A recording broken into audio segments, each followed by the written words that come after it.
times never come back. And we don't want to forget. Because history gets old, but gold.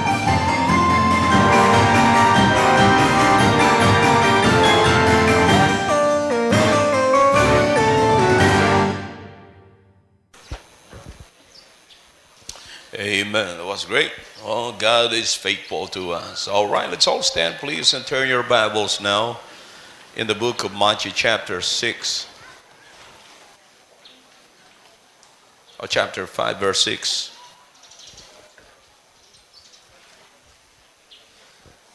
Now, this is the sermon of the Lord Jesus Christ. We call it the Sermon on the Mount. And makikita po natin dito yung mga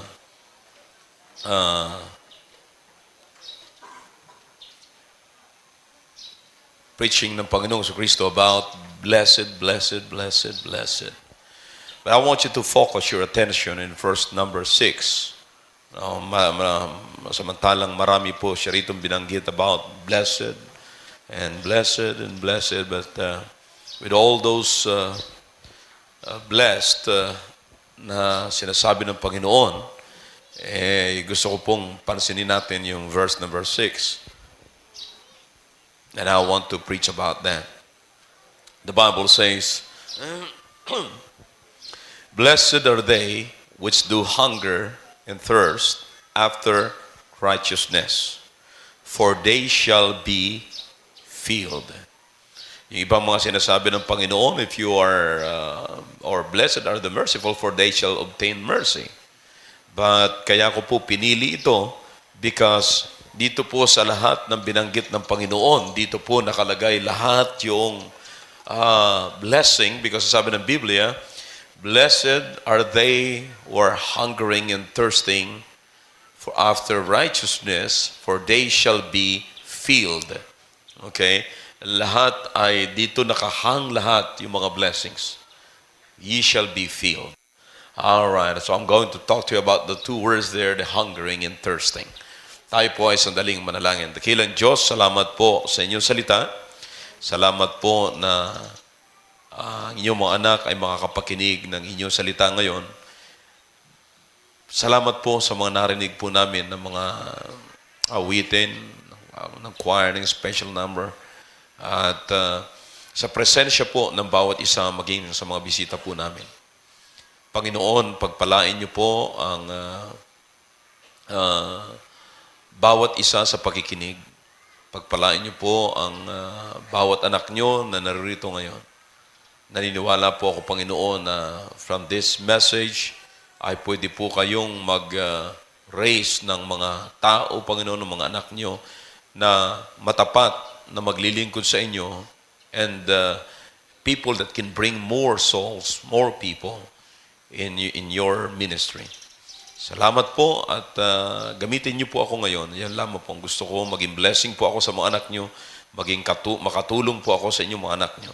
Maka-encourage po ako ng mga tao po ngayon. Alam ko po na marami mga nare-discourage. Marami pong nangailangang i-lift up, Panginoon. Gamitin niyo po ako. And I'm very much willing to be used this morning. Forgive us, Father, for our shortcomings and cleanse us from all unrighteousness. In Jesus' name I pray. Amen. Thank you. You may be seated.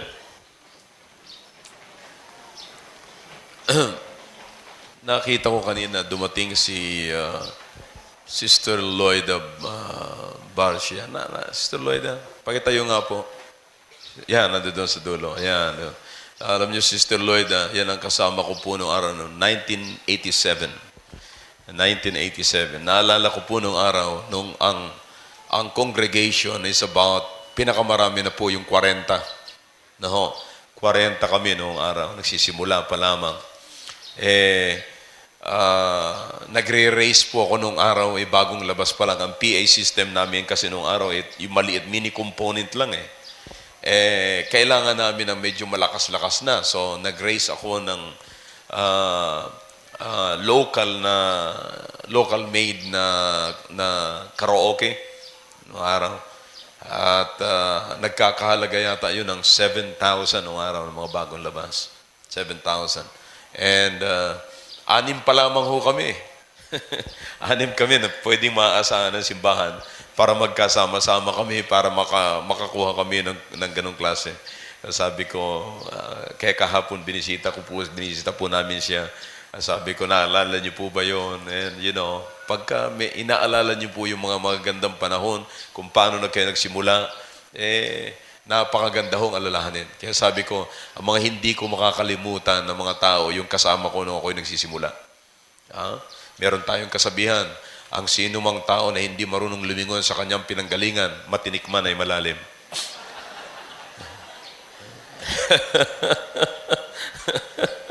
Amen. Amen. Alright. Kaya salamat sa Panginoon nandito. Kaya yan po ang akin pong inaasikaso ngayon. Binabalikan ko po yung mga kasamahan ko noong araw, mga nagsimula. Noong parehas pa ho kami, walang puting buhok. Noong araw akong pinakambata. Ngayon parehas na ho kami. Parehas na kami may puting buhok. Kahit na 28 pa lang ako. Matagal-tagal na panahon na nga lang. Nakakalipas. No? But anyway, so ako po'y nagpapasalamat sa Panginoon. Kahapon nagkaroon kami ng magandang fellowship. At we had a great time. I really enjoy it. At ako'y natutuwa kung meron akong isa sa mga encouragement sa ministry ay yung makita ko yung mga dati kong mga kasamahan noong araw pa man. And I cannot forget them. Palagi pong sila ay kasama sa aking panalangin. Alright, let's go back to the text. At meron po akong ilang mga bagay na i-define po sa inyo kasi gusto ko po maging maliwanag lahat ng sasabihin ko. Now, ito po mga talata na binasa ko po sa inyo at mamaya meron pa akong babasahin sa inyo mula from Luke chapter 1 and then we'll go to Jeremiah chapter 31 also. And I'd like you to I'd like you to listen carefully. Gusto ko maunawaan yung mabuti. Sabi ko nga po sa inyo, yan ang dahilan kung bakit nandito tayo sa church. Para makinig ng salita ng Diyos. Amen. Alright. Now, dito sa binasa natin, kaya ito ang pinili ko sa lahat ng mga blessed na binanggit po rito, sa pansabi ng Biblia, they shall be filled. If you have this thing right here, if you are hungering and thirsting for the Word of God, that or for after righteousness, then the Bible says, ye shall be filled. Ye shall be filled. Now, mapapansin nyo rito mga kapatid, na yung salitang filled ay hindi lamang tumutukoy sa isang particular na bagay or particular na bahagi ng buhay natin. Kundi sinasabi, ito po'y saklaw po nito ang buong buhay ho natin. You see, now, kung titignan mo lamang yung isang anggulo ng buhay natin, you will be filled with that particular part of your life. You see? Pero ang totoo po niyan, hindi naman po tayo talaga natutuwa at hindi po tayo masasatisfy na ma-filled lamang po tayo ng isang bahagi o punto ng buhay po natin. You see? Dapat ho buong Kristiyanong buhay po natin. So, kaya nga po yung salitang hungering and thirsting po dito, ito po ay kung tawagin ay determined desire. Ito po ay determinadong pagnanasa sa mabuti. Ano ho? Determinado. Ibig sabihin, ano man ang mangyari, determinado ka sa pagnanasa. Ibig sabihin, pure. Ibig sabihin, sigurado ka sa desire mong ito. Meron kang target sa iyong desire. Now, I believe na lahat po na nagkakaroon ng desire ay meron kayong hinihit sa inyong desire. Meron kayong objective sa inyong desire. Wala naman nagsasabi na, alam niyo minsan mga kapatid, tayo minsan, I don't know, kasi nararanasan ko ito, dumadating sa buhay ko ito Minsan nagkakaroon ako ng pagkagutom na hindi ko naman alam kung anong gusto kong pagkain. You see, akala niyo babae lang ang naglilihi, di ba? Ang 40 anyos pa lang lalaki, naglilihi na rin Amen. Understand, minsan, tapos pag nakakain ka, at pag nakakain ka na, ito nga palang gusto kong kainin. Pambira, perfect. Pizza. Amen. Hawaiian pizza.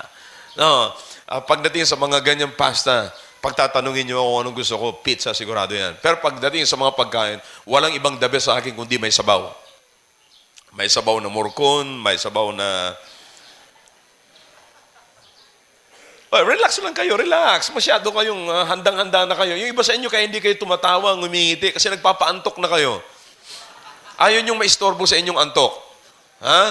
Alright, anyway, everybody, everybody pay attention here, alright? Now, dumating na ba sa punto niyo yung gano'n na hindi, gusto niyong kumain, pero hindi niyo alam kung anong gusto niyong kainin?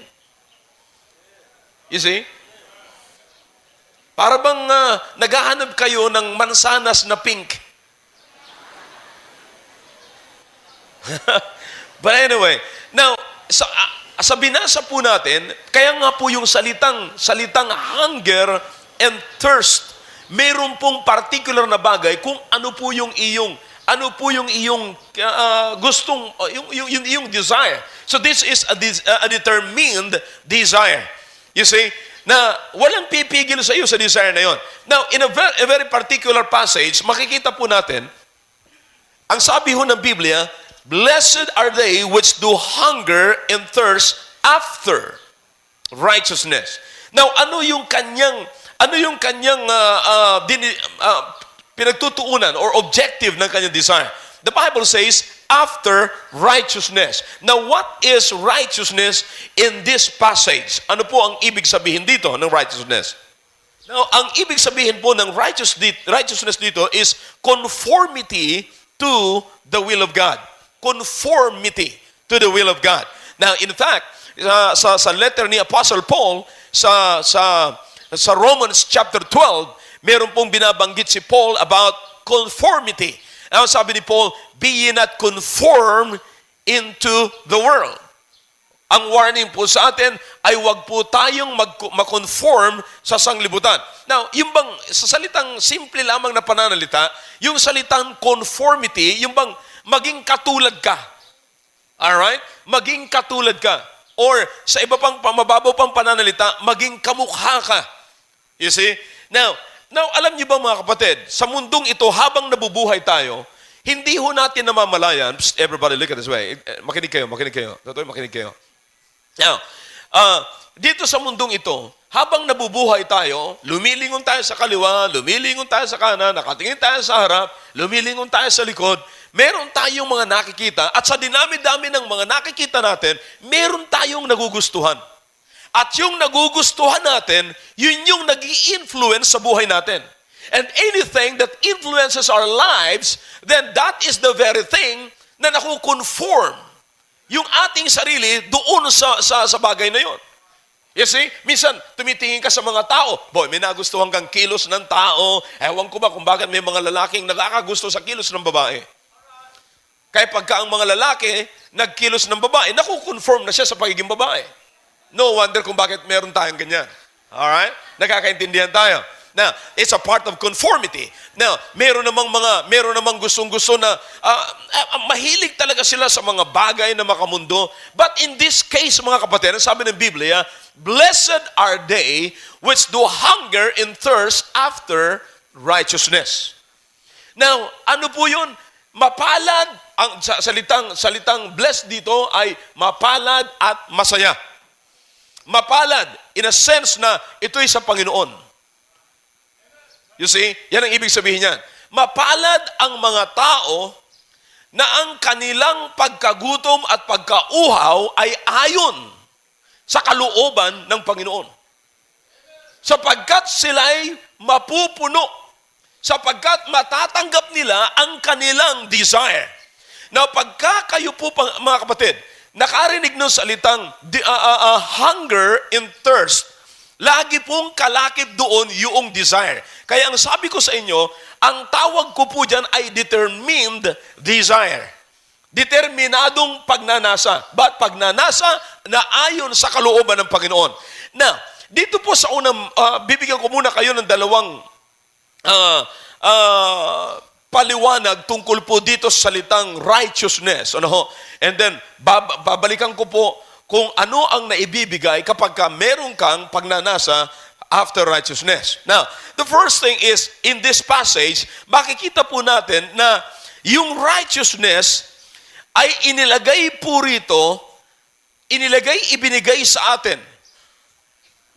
Dito po nakasalalay ang lahat ng pagpapala sa righteousness na ito. Okay?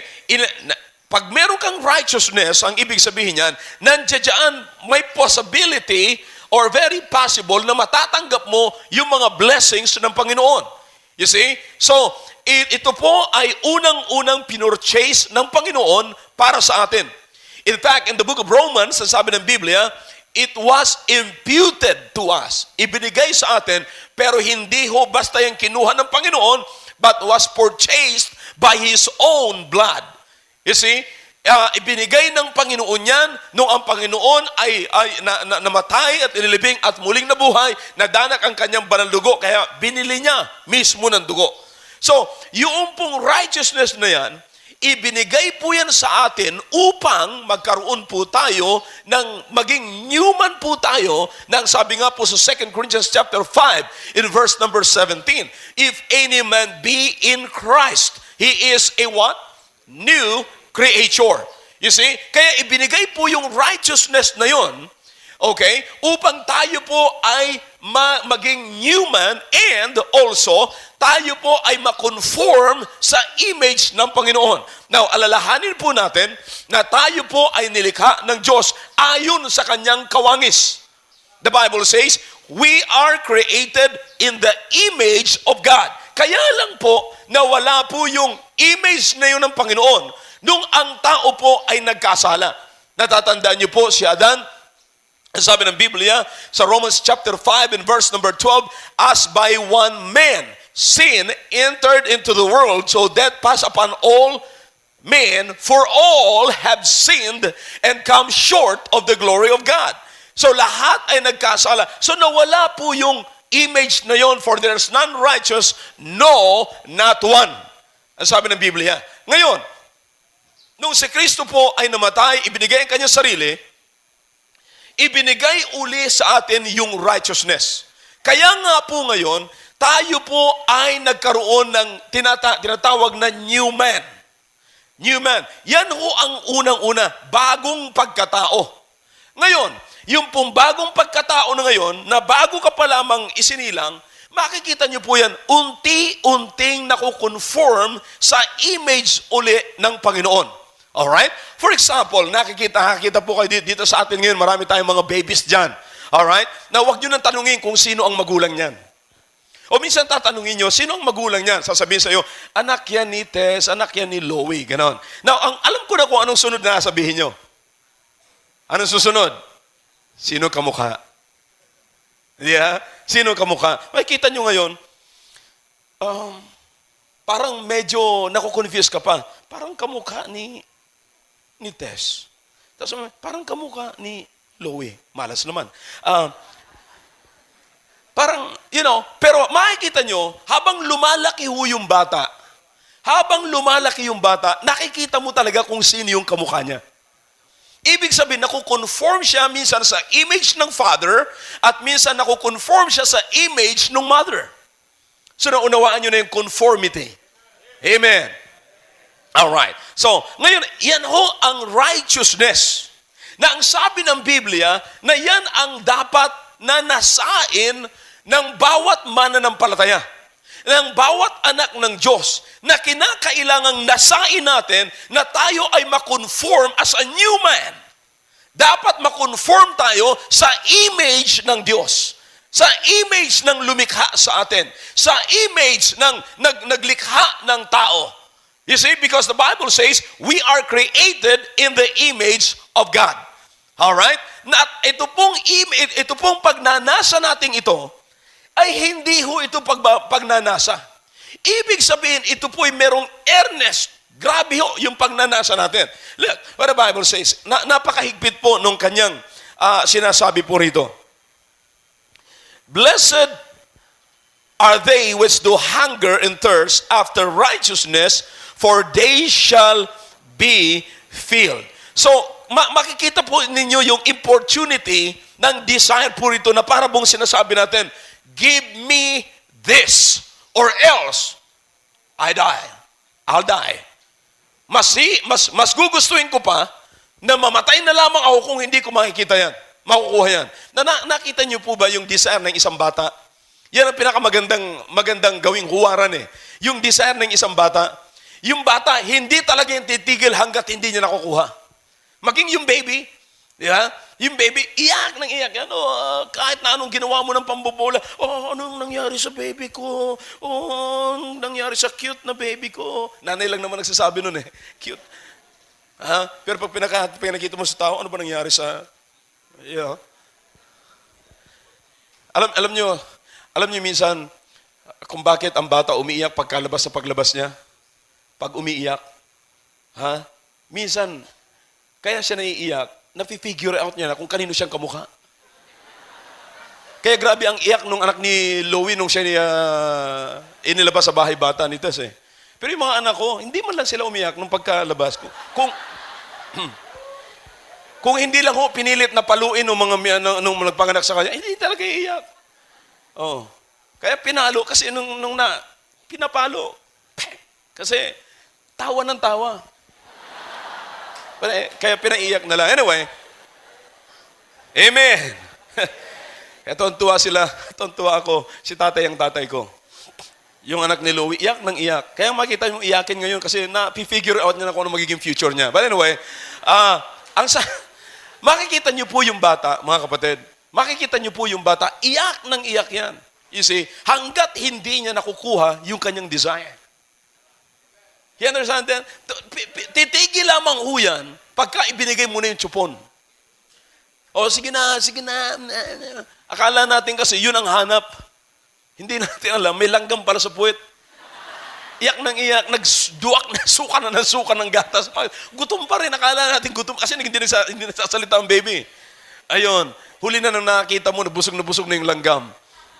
But anyway, makikita niyo po yung desire ng baby, tuloy-tuloy po yun. Hindi nagtatapos. You see? Now, ito po yung napakagandang desire, mga kapatid. In fact, let me give you something here na truth, mga kapatid, napakaganda. Alright? Now, in fact, yung pong hungering and thirsting, ito lamang po yung appetite na pabalik-balik, mga kapatid. Pabalik-balik. Hindi ba? Wala makakapagsabi sa inyo rito na, Pastor, ako, simula nang ako ipinanganak, isang beses lang ako nagutom. Hala, alam niyo ba kung bakit ginamit dito yung salitang hunger and thirst? Sapagkat ito po yung appetite that returns frequently. Hindi ba? Ito po yung appetite na pabalik-balik sa atin. Minsan, meron nga habang kumakain, nagugutom eh. Sobrang katakawan naman ng taong yun. Ano? Kalahin mo, habang kumakain, gutom na ako. Minsan, meron namang kumakain, hindi niya alam na kumakain pala siya. Naalala ko nung si Brother Obet eh. Kumakain kami. Nung kasi habang kumakain kami, nagkikwentuhan kami. Si Obet pag kumakain yan, parang baliwala sa kanya. Nung araw, kasagsagan niya pa. Parang baliwala sa kanya. Pinapaalalahanan ko lagi siya. Sabi ko, Brad Obet, alam mo ba na kumakain tayo ngayon? You see, but you know what? This is the only appetite that returns frequently. Paulit-ulit ho yan. Kaya nga mga kapatid, ito ang ginamit ng Panginoon na sinabi niya rito, blessed are they which do hunger and thirst after righteousness. Bakit? Because yung iyong desire is determined, paulit-ulit, for righteousness. Nakikita niyo po? Now, sino po ngayon ang mga tao, mga kapatid, na nagkakaroon ng desire for righteousness frequently? In fact, ang mga tao po ngayon, pag nakagawa ng mabuti, isang mabuti lang yan. Pag nagkamali sila, isusumbat niya sa'yo. Tapos kaya nga ngayon yung mga bata pag nakagawa ng isa lang, nakalinis lang o naghugas lang ng plato, ang kayabangan yan hanggang tainga. Sasabihin, naghugas ako Load. Bigyan mo ako ng panload. Naghugas ako. You see, now, bihira yung tao na nasanay na gumawa ng mabuti. Bihira. Kaya ang sabi ng Biblia, blessed are they which do hunger and thirst. Bakit? Anong ibig sabihin ng Panginoon? Blessed are they that desires frequently. Mapalad yaong mayroong mga pagnanasa na pabalik-balik, pagnanasa na gumawa ng mabuti. Hindi ba napakaganda nga naman mga kapatid? Nakatatapos mo lang gumawa ng mabuti, nag-iisip ka na kaagad, ano naman kayang kabutihan magagawa ko uli? Hindi ba? Yung kagagawa mo lang ng kabutihan sa isang tao, iniisip mo na naman uli, ano kayang maganda na naman uling irigalo ko sa kanya? Ano na naman kayang uling magandang sabihin ko sa kanya? You see, now alam niyo mga kapatid, kung lahat, just imagine, kung lahat ng mga tao sa Pilipinas nag-iisip ng ganyan. Hindi, ang iniisip ko, ano naman uli ang makukurakot eh. Oh. Good night. Kaya nga, sabi ng Biblia, blessed, mapalad, masaya ang isang tao na merong determined desire, an appetite that returns frequently. Pabalik-balik, could you imagine? Totoo nga naman to eh. Kakakain, meron yung mga tao, kakakain pa lang ng almusal, pinag-uusapan na kaagad yung pananghalian eh. Oh. Hindi pa humuhupa yung kinain ha. Iiyad-iyad pa yan. Meron tao pagka kumain, lagi nakatingala eh.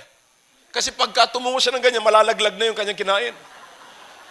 Pero ang iniisip lagi niyang pagkain, malalaman niyo po sila sa size.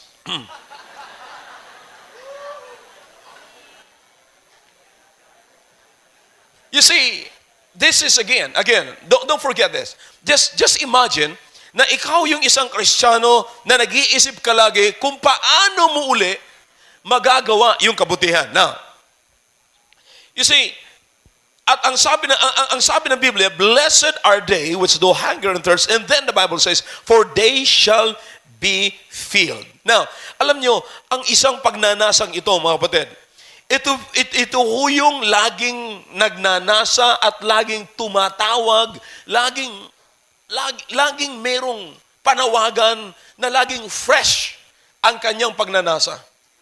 Laging fresh. You see, parang gusto niya laging abutin yung isang bagay na yun. And then, alam nyo, sabi ko nga sa inyo, kapag ka ang baby nagnasa, napakaganda. Kasama na yung, pag hindi mo binigay, lalakas na, una, pag hindi mo, pag tinagal-tagal mo, ano yan? Lalo lalakas yan. Mamaya makikita mo, tirik na ang mata. You see, bakit hindi mo pa binibigay kasi? You see, so it takes pain for the baby pagka siya ay nagnasa. Pagka siya ay nagkaroon ng desire. Pagka siya, sinabihan mo, ibinigay mo sa kanya yung hungering and thirsting, oh boy, sasabihin ko sa inyo, ang bigat ng pagnanasa ng baby. Ha? Talagang hanggang kamatayan, it takes pain sa kanya. Talagang kahit na siya masaktan. In fact, yung mga bata rin, kaya makikita nyo yan, pagka nakakita yan, pag sinama mo yan sa mall, nakita, sabi niya, Mami, gusto ko nun. Wala tayong pera. Gusto ko yan. Wala tayong pera. Basta, gusto ko yan. And before you know it, sumasayaw na yan, nag-i-spin na yan sa floor. Ha? Bakit? Because of the desire, determined desire. Now, hindi ba napakaganda nang sabi ng Biblia, gawin mo yun after righteousness. Ini-imagine ko lang ngayon, meron na kaya mga tao na, sino ang pwedeng gawan ko ng tama? Hindi ba? Tapos umiyak, bakit? Hindi pa ako nakakapagbasa ng Bible eh.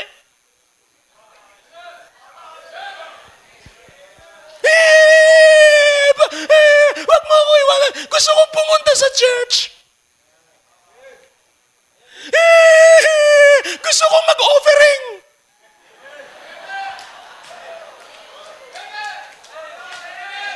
Come on! Bakit? Hindi pa ako nakakapag-tithes eh. Hindi pa ako nakakapag-offering eh. Natahimik yata kayo. Mukhang ngayon kayo umiiyak mga kapatid. Ha? Nakakita ka na ba ng tao na nagwawala sapagkat hindi siya nakakagawa ng tama? Now, do you understand? Ang sabi ng Biblia, the blessing is this. The blessing is, When you desire, or the Bible says, when you, blessed, sabi ng Biblia, blessed are they which do hunger and thirst after righteousness. Why? Because they shall be filled. Bakit tinawag silang mapalad? Bakit sila tinawag na masaya? Because of their hungering and thirsting after righteousness. And when they do hunger and thirst after righteousness, the Bible says, they shall receive what they desire. Amen. Anong ibig sabihin nito?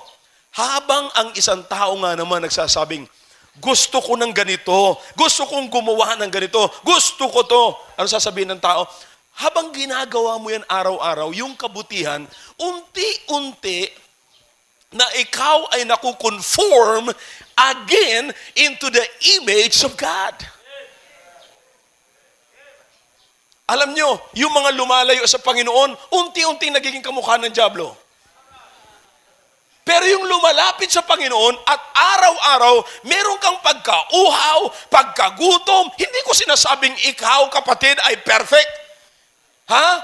Ikaw ay hindi na magkakasala, pero ang nakikita ko kung meron mang Kristiyano na malayo sa kasalanan, yan yung Kristiyano na merong pagkananasa, pagkauhaw at pagkagutom after righteousness.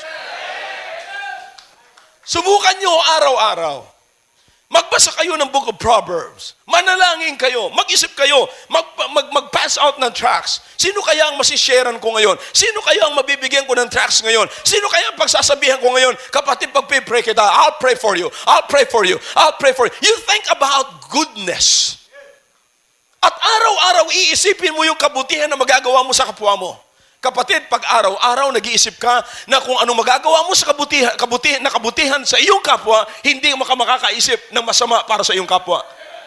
And because of this, the Bible says, ye shall be filled. And filled of what? Complete. The word filled means also complete. Ibig sabihin, unti-unti, makukonform ka, and until completely when you see Jesus, you are conformed to His image. Pero tingnan niyo po ngayon, malalaman niyo po ang tao na walang Diyos at merong Diyos sa kilos at saka sa kanyang itsura. Makikita kayo, mga kabataan dyan, pag naglalakad ngayon sa kalsada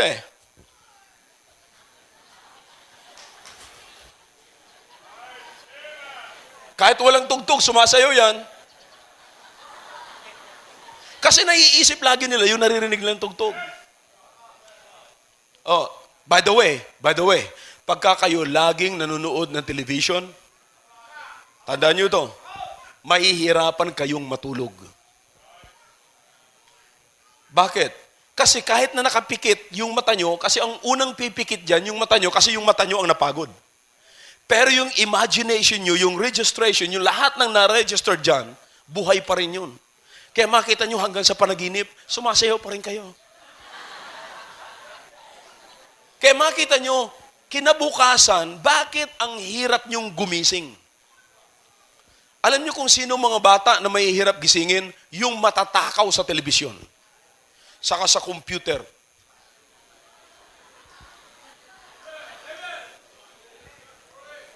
Yan. Tandaan nyo yan. Mahihirap gisingin yan. Kaya minsan kayo mga magulang, nalilate kayo dahil sa mga anak nyo yan.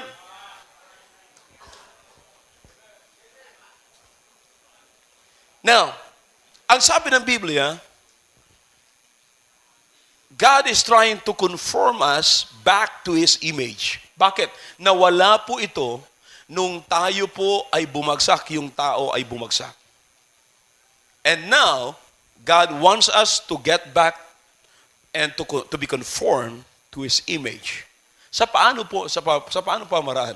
The Bible says, blessed are they which do hunger and thirst after righteousness.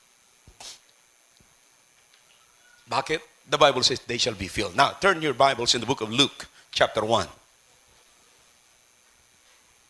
Luke chapter 1, in verse number 35.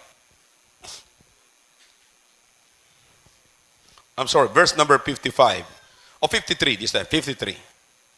The Bible says, He hath filled the hungry with good things. Boy, I like this. Huh?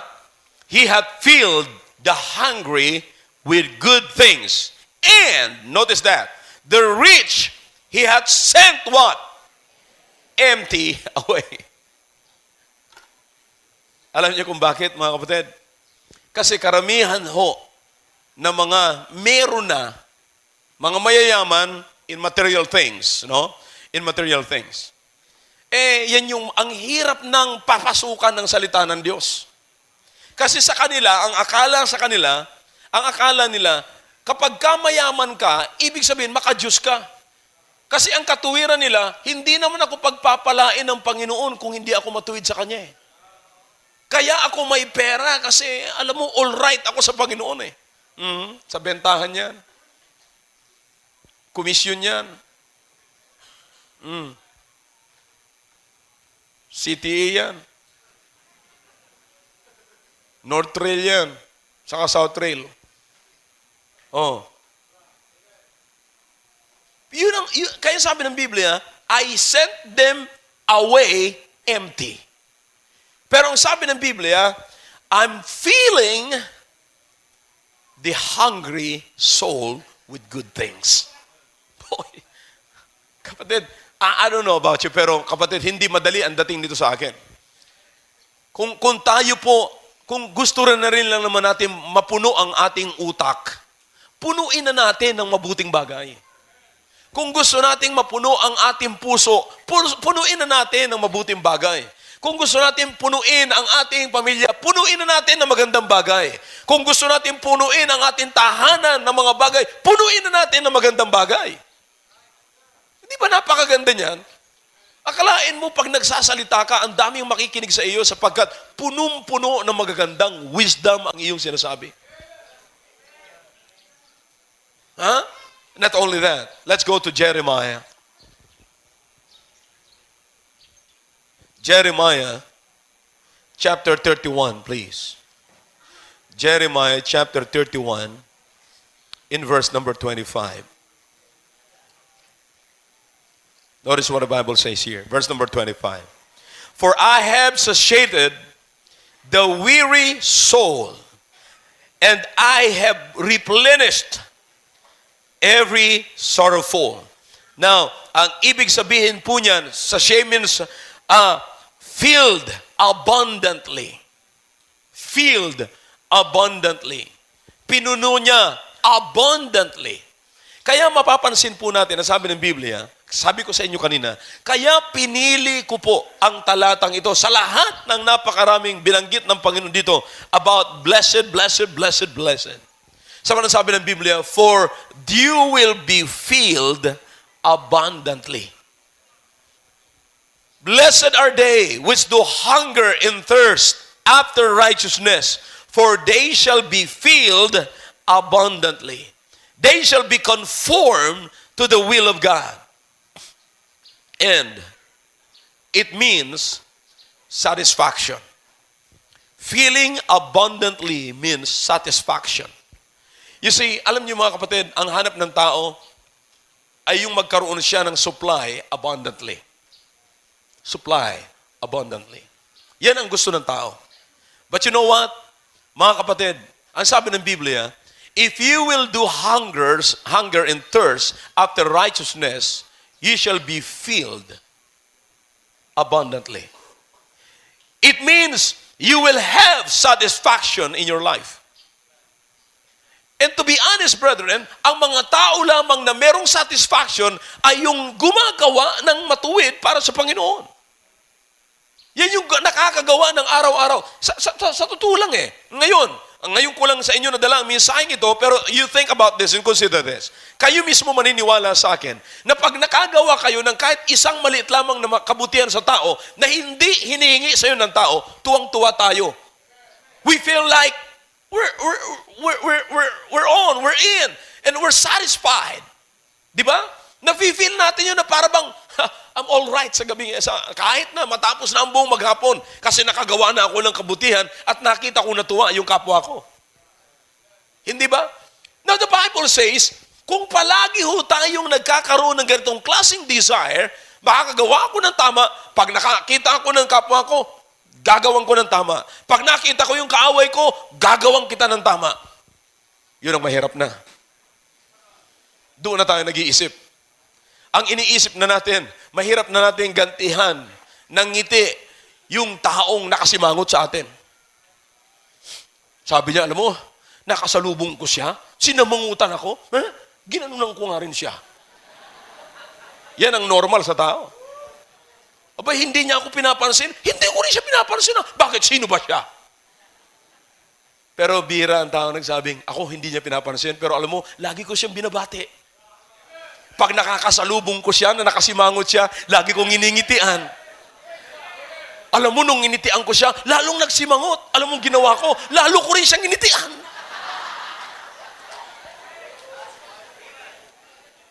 Yung simangot niya, para siyang naipit sa elevator. Ako naman, parang nilagyan ng ponytail. Nahila lahat dito. You know? Now, you think about that, brethren. Kung araw-araw, ganyan ang iisipin natin. Kasi, mga kapatid, sa atin kasi, ang satisfaction is, pagka may nakagawa sa atin ng mali, iniisip kasi agad natin, makaganti tayo na mas grabe. At pag nagawa natin yan, tapos na ang lahat. Kapatid, ito iisipin natin lagi. Lahat ng nagagawa nating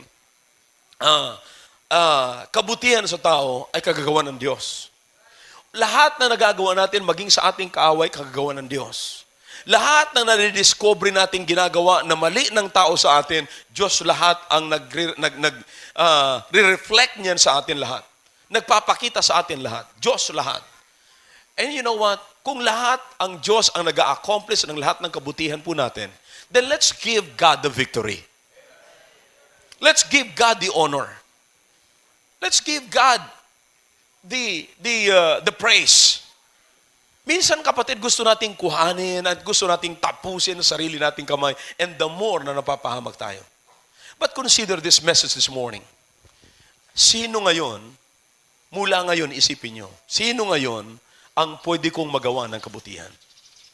Sino ngayon ang mga ngako sa harapan ng Panginoon, magkukumit Panginoon mula ngayon? Ang desire ko na is after righteousness. Gusto kong magkaroon ng pagkauhaw at pagkagutom after righteousness because I want to be conformed in the image or in the will of God. Ito ang gusto mangyari ng Panginoon sa buhay ko. Naisip niyo na ba, mga kapatid? Kinonsider niyo ba na kung ano ang gustong mangyari ng Panginoon sa buhay ninyo? You see? Minsan nahihirapan tayo kung paano natin madidiscover yung kalooban ng Panginoon sa buhay natin. Gusto nyo mangyari yan at madali nyong makonform ang sarili nyo sa will ng Panginoon? Alright, you do hunger and thirst after righteousness. When you do that, it's easy. Araw-araw, hindi mo na kinakailangan hanapin pa yung will ng Panginoon. Ano kaya? Nasa akin na kaya yung kalooban ng Panginoon? Gumagawa na kaya ako ng kalooban ng Panginoon? You don't need that. Ang kailangan nyo lamang is, sabi ng Biblia, you do hunger and thirst after righteousness. Kaya sinasabi ko lagi sa mga kasamahan ko rito, pag hindi ko na kayo nakita na meron kayong hungering and thirsting for the Word of God, tapos na ang samahan natin. Hindi ko tinatapos, pero alam ko kung sino ang tatapos sa atin. Sapagkat ang tao ho na mabait sa akin, ang batayan ko is, meron siyang pagkauhaw at pagkagutom after righteousness. Ang mga tao ho, magbabait-baitan lang yan, pansamantala. Pero in the long run, makikita mo yan kung talagang totoo yan. Pagka ang tao ho, may pinipili yan kung sino ang irerespeto niya, sino ang igagalang niya, hindi po totoo yan. Kung siya talaga ay meron siyang hungering and thirsting for righteousness or after righteousness, kahit na ho sino, pantay ang kanyang pagtingin. Kaya nga po dito sa atin, lagi kong sinasabi rito, nandito lahat ng walks of life dito sa atin. Lahat, meron tayo ritong lawyer, meron tayong doctors, may mga officers tayo rito, and then may pinakamababa, may pinakamababa, nandito rin sa atin. Lahat ng mga tao nandito sa atin. Pero ang sabi ko lagi kong sinasabi sa inyo, tayo po'y maggalangan ng pantay-pantay. Hindi ko kayo nirerespeto sapagkat kayo doktor, hindi ko kayo nirerespeto sapagkat kayo lawyer o opisyal. Nirerespeto ko kayo sapagkat kayo ay anak ng Diyos. And both of us, parehas tayo, are possessing the Holy Spirit of God. So parehas tayo, mayroong banal na Espiritu. Therefore, magkapatid tayo, magrespetuhan tayo. And brethren, in that case, may a-apply po natin because of that. New man na tayo. Binago tayo ng Panginoon. Therefore, dapat unti-unti, araw-araw, magkaroon tayo ng hungering and thirsting after righteousness. And when you do that, araw-araw ho, nakukonform tayo sa imahin uli ng Panginoon at sa kalooban ng Panginoon. Thereby, hindi man tayo perpektong tao, perpektong Kristiyano, but kahit hindi tayo magsalita, ang ibang tao makakapagsabi sa atin, you are a good and a true Christian. Anong puhunan lamang ho? 2 words, huwag niyong kalimutan. Hungering and thirsting. Hungering and thirsting. I hope I'm clear this morning. Shall we all stand, please? Dakilang Diyos, salamat po sa inyong salita. Salamat po sa inyong mga anak na nakapakinig ng inyong mensahe. Pagpalain niyo po ang inyong salita sa puso at isipan ng inyong mga anak. Kausapin niyo po ang bawat isa. Magkaroon po kami, Panginoon, ng commitment sa buhay po namin. Mula po ngayon, ay kami po'y magkakaroon lagi ng hungering and thirsting after righteousness. We want to be conformed in your image, O God. We want always to be conformed in your will, O God. And we always want to be in tune with the Holy Spirit. Oh God, help us. Give us men and women, young people, young ladies and young men this morning who are willing to be conformed back in your image, oh God. I pray, Father, to please continue to speak to the hearts of your people as well as to our first-time visitors this morning. Your heads are bowed, your eyes are closed. Kinakausap kayo ng Panginoon sa pamagitan ng mensaheng yan ngayong umaga. Step out of your seat. Dito po natin gawin sa altar. Dito tayo mag-commit sa altar. Huwag po sa upuan. Dito po natin gawin. Sige po. Lapit lamang, iwanan niyo po ang inyong upuan. Pumunta po kayo dito sa harap. Lumuhod tayo sa altar. At kausapin natin ang Panginoon. Amen. Amen.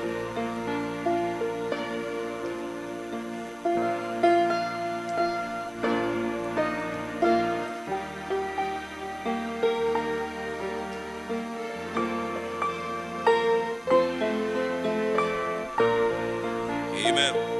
Sige po.